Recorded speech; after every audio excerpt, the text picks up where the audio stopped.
Assalamu alaikum masu sauraro, Abdullahi Idris ke muku fatan kun waye gari lafiya. Barkanmu da sake kasancewa da ku a cikin wannan shiri namu na karfe 6:30 agogon Najeriya da Nijar, wato 5:30 kenan agogon GMT da Ghana.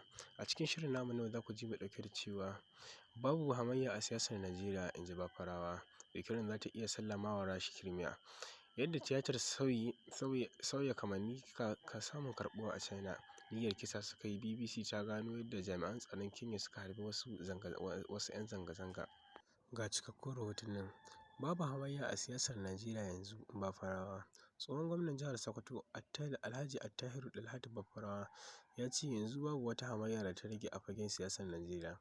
A tattaunawarsa da BBC ya ce 'yan siyasar ƙasar su ne ke hamayya da kansu da cutar da juna game da neman muƙamai ba tare da sun amfana wa talakawa wani abu ba. Bafarawa ya bayyana hakan ne ganin yadda wasu jigajigan jam'iyyun hamayya na ƙasar ke tururuwa suna komawa jam'iyya mai mulki ta APC a wannan tsakani, yayin da ya rage wajen shekara biyu a yi babban zaɓe na gaba a shekara ta 2027. Tsohon gwamna ya yi zargin cewa duk wannan sauyin sheƙa da 'yan siyasar na ɓangaren hamayya ke yi suna tafiya jam'iyyar mai mulki ba don komai suke yi ba, kuma ba don amfanin talakawa face don kansu suke yi.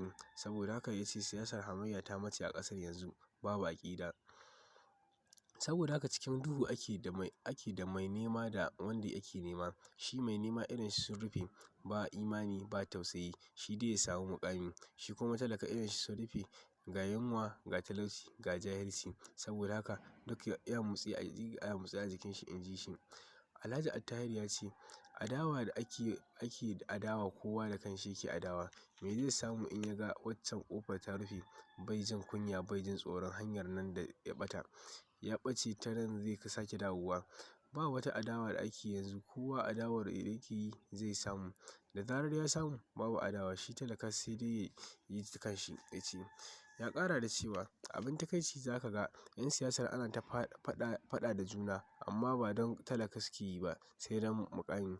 Kuma muƙamin da suke yin faɗan a kai sun taɓa riƙe shi, amma me suka yi da suka riƙe da yanzu suke faɗa don su sake samun shi?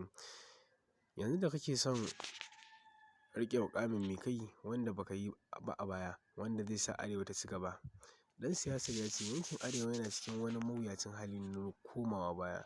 Ya ce duk inda ka ci mutum da yaƙin ilimi, ka jefa masa jahilci ko gama da shi. Yanzu mu nan dama gare mu, yaranmu kashi 70 cikin 100 wallahi ba su da ilimi. To ta yaya ƙasa ko yanki za su ci gaba ba ilimi? Ya ce. Ya ƙara da cewa sai ka ga shin su talakawan da ake magana sun san ciwon kansu ko mene ne? Sa'annan su 'yan siyasar da ke son su ja talakawa da gaske suke yi, tsakani da Allah suke yi? Bafarawa ya ce idan ka duba talakawa ana ganin laifinsu ne a ranar zaɓe, ba a ba su kuɗi su je su yi zaɓe. Ai ba laifinsu ba ne, an tsiyata su ne, ba su da aikin yi, ba sana'ar yi, wanda ya rasa me zai yi sai ya ƙi karɓar kuɗi. Sannan shi kuma ɗan siyasar da ke son a zaɓe shi ya ƙi taimakawa mutane. Idan ka dube su dukkan sun yi wannan ba muƙamin ba su riƙa ba, sun tara kuɗi suna sayan mutane, sun mayar da mutane bayi a cewarsa. Tsohon gwamnan na Sokoto ya ce yadda siyasar Najeriya take ciki a yanzu abin ya wuce sanin su. Ya ce in ba don rashin haƙuri da ɓacin rai sai dai su kame bakinsu su yi shiru.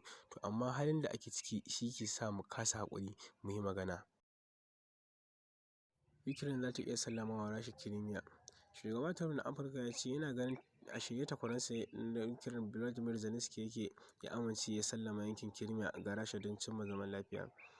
A baya shugaban na Ukraine ya sha nanata cewa ba zai sallama yankin da Rasha ta ƙwace ba a 2011 ba. Kazalika shugaba Trump ya kuma roƙi shugaba Putin na Rasha ya dakatar da buɗe wuta ya dawo teburin sulhu da ƙulla yarjejeniya, wani abu ɗaya da ya ce ana iya cimmawa a cikin makonni 2.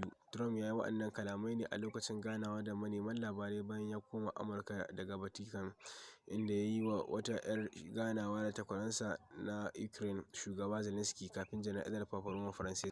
Trump ya ce wannan ganawa ta wakana da kyau, kuma sun tattauna ma a kan batun Crimea, yankin da Rasha ta mamaye shekara 11 da ta wuce.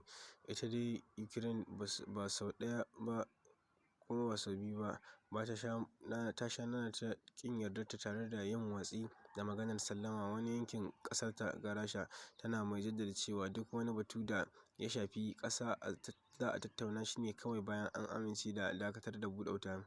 Ba dai wanda ya ce komai game da kalaman na Trump tsakanin shugaba Zelensky na Ukraine da kuma shugaba Putin na Rasha.